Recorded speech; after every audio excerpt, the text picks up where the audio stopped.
آج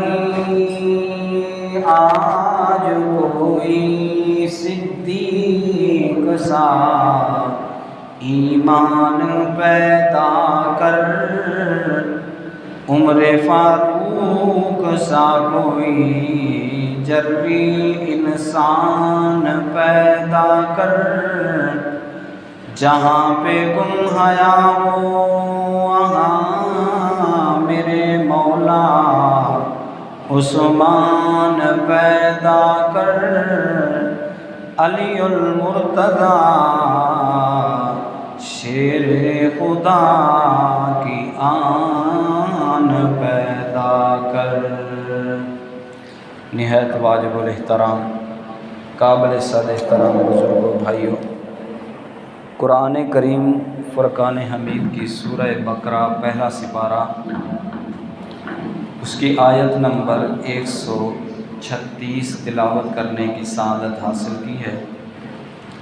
دعا ہے رب العزت کی بارگاہ میں اللہ تبارک و تعالی ہمیں صحیح معنوں میں قرآن و حدیث پڑھنے سننے اور ان پر عمل کرنے کی توفیق نصیب فرمائے۔ قرآن کریم کی اس آیت مبارکہ میں اللہ تبارک و تعالی نے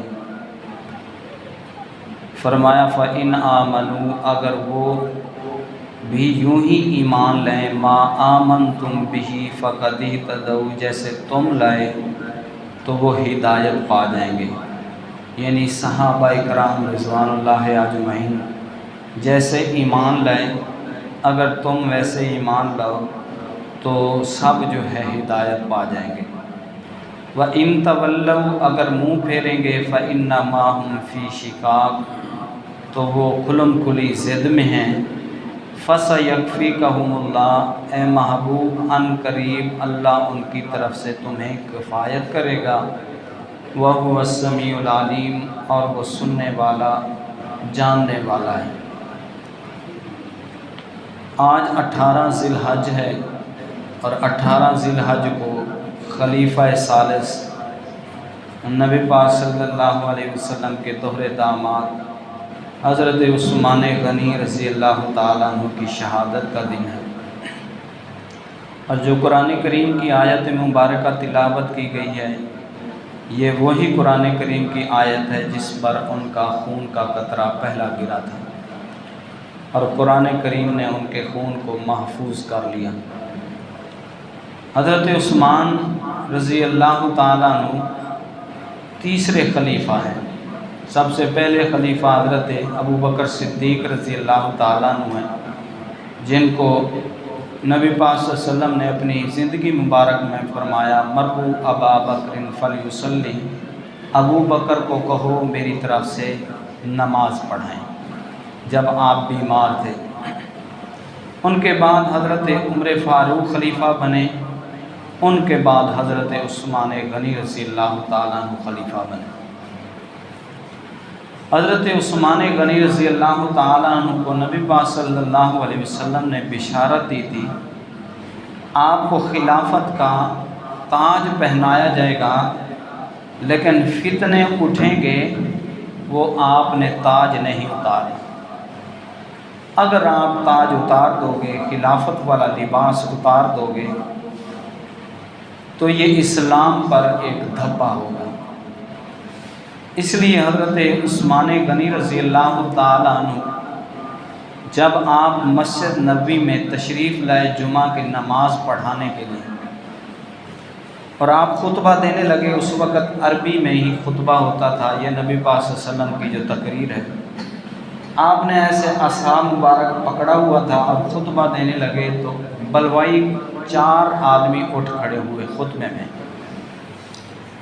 انہوں نے کہا کہ عثمان ہم آپ کا خطبہ نہیں سننا چاہتے، اور غداری شروع کر دی، اور آ کر نبی پاک صلی اللہ علیہ وسلم والا عصا جو حضرت عثمان نے پکڑا ہوا تھا اس کو توڑ کے نیچے پھینک دیا۔ یہ وہی عصا تھا جو حضرت نبی پاک صلی اللہ علیہ وسلم اپنی زندگی میں اس کو چلتے ہوئے سوتے ہوئے جہاں جاتے تھے ساتھ لے جاتے تھے، اس کا سہارا بھی لیتے تھے۔ وہ نبی پاک صلی اللہ علیہ وسلم نے حضرت ابو بکر کو دیا، ابو بکر رضی اللہ تعالیٰ نے عمر فاروق کو دیا، عمر فاروق نے حضرت عثمان کو دیا، اور صحابہ کرام اسی عصا کو پکڑ کر خطبہ دیا کرتے تھے، اور انہوں نے کنکر پکڑے ہوئے تھے۔ کنکر جو ہے وہ نمازیوں کو مارے، حضرت عثمان کو بھی مارے۔ حضرت عثمان جو ہے اس مسجد میں بے ہوش ہو گئے۔ صحابہ کرام نے آپ کو اٹھایا اور گھر لے گئے۔ انہوں نے سمجھا شاید حضرت عثمان جو ہے شہید ہو چکے ہیں ظالموں نے۔ تو حضرت عثمان رضی اللہ تعالیٰ عنہ بے ہوشی کے عالم میں جب گھر لے جایا گیا تو آپ کو ہوش آیا، اور انہیں پتہ چلا کہ حضرت عثمان جو ہیں ابھی زندہ ہیں۔ تو 900 آدمی انہوں نے چاروں طرف کھڑے کر دیے کہ کوئی مسلمان حضرت عثمان کو ملنے نہ جا سکے۔ رات دن پہرا ہوتا تھا۔ پہلے انہوں نے یہ کام کیا کہ پانی بند کیا، کھانا پینا بند کیا کہ کوئی چیز نہ باہر سے منگوا سکیں گے۔ پانی تو وہاں بور وغیرہ نہیں ہوتا تھا، کنویں سے بھر کے لاتے تھے۔ 40 دن حضرت عثمان بھوکے اور پیاسے رہے، اور ذی الحج کا مہینہ تھا۔ صحابہ کرام آدھے جو ہے حج پہ گئے ہوئے تھے، اور حضرت عثمان مدینہ میں تھے، خلافت آپ کی مدینہ میں، کیونکہ نبی پاک صلی اللہ علیہ وسلم جو ہے مسجد نبوی میں فیصلے فرمایا کرتے تھے۔ تو حضرت امام حسین اور حضرت علی المرتضیٰ رضی اللہ تعالیٰ عنہ رات کے تاریکی کے حصے میں ملے کہ آپ ہمیں حکم دیں اور ان ظالموں کا ہم کلا کما کریں۔ حضرت عثمان نے کہا میں کیسے آپ کو اجازت دوں، یہ نبی پاک صلی اللہ علیہ وسلم کا شہر مدینہ پاک ہے، یہاں میں خون خرابہ نہیں دیکھنا چاہتا، یہ تو امن کا شہر ہے، اس لیے میں صبر کیے ہوئے۔ اور آپ نے ان 900 آدمیوں سے پوچھا کہ آپ آخر تمہارا مقصد کیا ہے مجھے یہ تکلیف پہنچانے کا؟ انہوں نے کہا خلافت چھوڑ دو، خلافت بادشاہت ہمارے سپرد کر دو۔ حضرت عثمان نے کہا میں کیسے خلافت تمہارے سپرد کروں؟ مجھے نبی پاک صلی اللہ علیہ وسلم نے بشارت دی تھی آپ کو تاج پہنایا جائے گا خلافت کا، آپ نے اتارنا نہیں۔ تو حضرت عثمان 40 دن بھوکے اور پیاسے رہے۔ حضرت علی اور حضرت امام حسین کی جب ملاقات ہوتی ہے، کھانا کہاں سے کھاتے ہیں، پانی کہاں سے پیتے ہیں، حضرت عثمان نے فرمایا قرآن پڑھتا جاتا ہوں، اللہ میری پیاس کو بھی دور کر دیتا ہے، میری بھوک کو بھی دور کر دیتا ہے۔ بڑا قرآن پاک پڑھتے تھے۔ نبی پاک صلی اللہ علیہ وسلم پر جب قرآن کریم اترتا تھا تو صحابہ کرام درختوں کے پتوں پر، چمڑوں پر لکھ لیا کرتے تھے، یا درخت کی چھال جو ہوتی ہے چمڑا وہ اتار لیتے تھے، اس پہ لکھتے تھے۔ حضرت عثمان غنی رضی اللہ تعالیٰ نے اپنے خلافت میں یہ کام کیا کہ قرآن کریم کو جمع فرمایا۔ مختلف صحابہ کرام کے پاس، کسی کے پاس 2 سورتیں، کسی کے پاس 1 سپارہ، کسی کو 4 سپارے یاد تھے، کسی کو پورا قرآن یاد تھا، کسی کو کوئی سورت یاد تھی۔ جتنے جید صحابہ کرام تھے نبی پاک صلی اللہ علیہ وسلم سے جنہوں نے قرآن کریم یاد کیا 12، ان کو آپ نے مسجد نبوی میں بٹھایا اور اعلان کیا جس جس کے پاس جو جو سورت ہے وہ لے کے آئے، اور آ کر وہ سناتے تھے۔ جب 12 کے 12 صحابہ کرام کہتے تھے یہ واقعی ہم نے قرآن کریم کی آیات نبی پاک صلی اللہ علیہ وسلم سے سنی ہے، اس کو ورقے کے اوپر لکھ دیا جاتا۔ پھر جو ہے یہ 30 سپارے اس طرح جو ہے جمع کیے گئے حضرت عثمان غنی رضی اللہ تعالیٰ عنہ کی خلافت میں۔ نبی پاک صلی اللہ علیہ وسلم پر جب قرآن نازل ہوتا تو آپ جلدی جلدی اسے یاد کرتے۔ جبرائیل امین کو نبی اللہ تعالیٰ نے فرمایا میرے پیغمبر کو کہو لا تحرک بہ لسانک لتعجل بہ، کہ زبان کو جلدی جلدی مت ہلایا کرو کہ مجھے یہ سورت یاد ہو جائے، مجھے یہ سپارہ یاد ہو جائے۔ ان علینا جمعہ و قرآن، قرآن کریم کو جمع کرنا یہ اللہ کی ذمہ داری ہے۔ اور حضرت عثمان رضی اللہ تعالیٰ عنہ کے دور خلافت میں یہ 30 سپارے جمع ہو گئے۔ الحمدللہ سے لے کر والناس کی سین تک ہر اللہ نے پہلو کو ذکر فرمایا جو نبی پاک صلی اللہ علیہ وسلم پر آیات مبارکہ ہوتی۔ تو بہرحال حضرت عثمان غنی رضی اللہ تعالیٰ عنہ کو جب گھیرا گیا 40 دن ان کو بھوکا اور پیاسا رکھا گیا، اور جب آپ عصر کی نماز دن کو آپ روزہ رکھتے تھے اور قرآن کریم کی تلاوت، اسی طرح رات کو نفل پڑھتے، قرآن کریم پڑھتے رہتے۔ جب انسان بھوکا ہو تو نیند کم آتی ہے، تو حضرت عثمان غنی رضی اللہ تعالیٰ عنہ کو بعد نماز عصر شہید کیا گیا۔ آپ کو لوہے 3 آدمی اندر داخل ہوئے، آپ کی گھر والی حضرت نائلہ موجود تھی، حضرت عثمان پہلا سپارہ جو ہے تلاوت فرما رہے تھے، اور یہی آیت فَسَيَكْفِيكَهُمُ اللَّهُ، مجھے اللہ کافی ہے۔ جب اس آیت پر پہنچے تو ایک ظالم نے آپ کو لوہے کی جو ہے راڈ ماری، جس سے آپ کے دماغ پر لگے گا، خون نکلا، سب سے پہلا خون کا قطرہ اسی آیت پہ گرا، اور حضرت عثمان غنی رضی اللہ تعالیٰ عنہ نیچے گر پڑے۔ آپ قبلہ رخ ہو کر قرآن کریم کی تلاوت کر رہے تھے، ایک ظالم آپ کے سینے کے اوپر بیٹھ گیا اور یوں یوں آپ کے سینے کو دباتا تھا اور آپ کے سینے کی ہڈیاں ٹوٹ گئی۔ ایک نے آپ کو تھپڑ مارا، جس نے تھپڑ مارا اس کا بازو جو ہے حضرت نائلہ حضرت عثمان غنی رضی اللہ تعالیٰ عنہ کی بیوی نے پکڑا، فرمایا اللہ تیرے ہاتھ کو چھلنی کر دے، اللہ تجھے نبینا کر دے، اللہ تجھے لولا لنگڑا کر دے، اور اللہ تیری معافی کبھی قبول نہ کرے۔ اس کے لیے حضرت نائلہ نے بد دعا فرمائی۔ جب آپ شہید ہو جاتے ہیں تو 2 دن آپ کی لاش جو ہے آپ کے گھر میں پڑی رہی، کیونکہ باہر مسلمانوں کو پتہ نہیں تھا، مسلمان جو بھی آتا اس کو پکڑ لیتے اور اس کے اوپر ظلم و ستم کرتے۔ رات کی تاریکی میں حضرت علی رضی اللہ تعالیٰ نے اور چند صحابہ کرام نے آپ کی لاش مبارک کو اٹھایا اور جنت البقیع میں، جس کے بارے میں نبی پاک صلی اللہ علیہ وسلم نے فرمایا یہ جنت کا ٹکڑا ہے، اس کے ایک کونے میں حضرت عثمان غنی رضی اللہ تعالیٰ عنہ کو دفن کیا گیا۔ آج بھی ان کی قبر موجود ہے حضرت عثمان کی۔ حضرت عثمان غنی رضی اللہ تعالیٰ عنہ شہید ہو جاتے ہیں۔ امام ابن سیرین رحمۃ اللہ علیہ فرماتے ہیں جب میں حج پہ جاتا ہوں میں نے ایک آدمی کو دیکھا جس کے پاؤں ہیں لیکن وہ چل نہیں سکتا، اپنے آپ کو گھسیٹ رہا ہے، ہاتھ ہیں ہاتھ کام نہیں کر سکتے، آنکھیں ہیں لیکن دیکھ نہیں سکتا، اور کہتا ہے اللہ مجھے معاف فرما دے، اور مجھے پتہ ہے تو مجھے معاف نہیں کرے گا۔ کہتے ہیں میں نے طواف کر لیا 7 چکر، طواف کے پورے کرنے کے بعد میں اس آدمی کے پاس گیا، میں نے پوچھا تو ہاتھ تیرے صحیح ہیں لیکن کام نہیں کرتے، جسم تیرا صحیح ہے کام نہیں کرتا، لولا لنگڑا ہے تو کیا ہے تجھے؟ اس نے کہا میں وہ ظالم آدمی ہوں جس نے سب سے پہلے حضرت عثمان کو تھپڑ مارا تھا، اور اللہ نے میرے ہاتھ کو چھلنی کر دیا، جسم ہے اس میں جان نہیں ہے۔ میں اللہ سے کہتا ہوں اللہ مجھے معاف کر دے، اور میں کہتا ہوں اللہ مجھے پتہ ہے تو مجھے معاف نہیں کرے گا، اور مجھے واقعی کانوں میں آواز پڑتی ہے میرے گھر سے دور چلا جا، میں نے تجھے معاف نہیں کرنا۔ حضرت عثمان غنی رضی اللہ تعالیٰ عنہ شہید ہو جاتے ہیں۔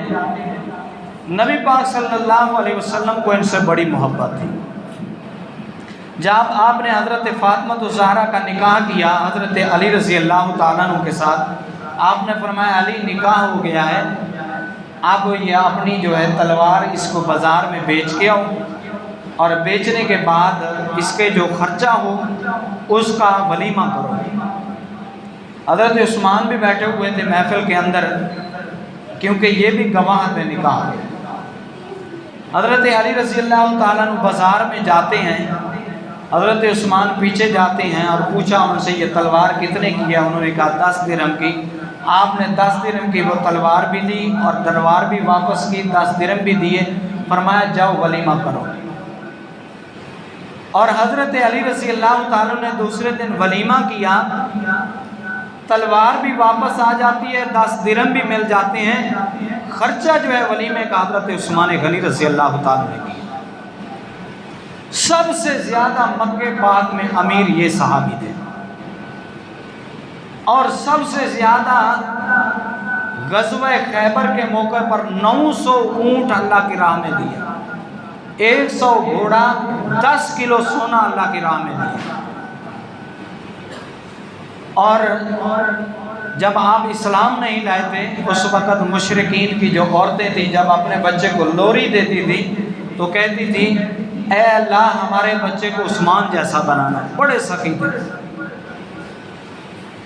اور کبھی جو ہے حضرت عثمان غنی رضی اللہ تعالیٰ عنہ نے بغیر لباس کے نہائے نہیں، ہمیشہ کپڑا پہن کے نہاتے تھے، اپنے جسم کو ہمیشہ ڈھانپ کے رکھتے تھے، اگر غسل خانے میں بھی ہوتے تھے تو کپڑا پہن کے نہاتے تھے، اتنا یعنی ان کے اندر شرم و حیا تھا۔ اس لیے نبی پاک صلی اللہ علیہ وسلم نے انہیں اپنی 2 بیٹیاں نکاح میں دی تھیں۔ ایک مرتبہ نبی پاک صلی اللہ علیہ وسلم کے ہاں ایک صحابی تشریف لائے دور دراز سے گاؤں سے، انہوں نے کہا یا رسول اللہ میرے پاس کھانے کے لیے کچھ نہیں ہے۔ آپ نے فرمایا اس صحابی کو جس کے پاس بیت المال کی چابیاں تھیں جہاں صدقہ خیرات رکھا جاتا ہے، اس صحابی کو کہا جاؤ بیت المال سے مال لے کے آؤ اور اس صحابی کو دو۔ اس نے کہا یا رسول اللہ ابھی میں گوکر لگا کے آیا ہوں، وہاں تو کچھ نہیں پڑا۔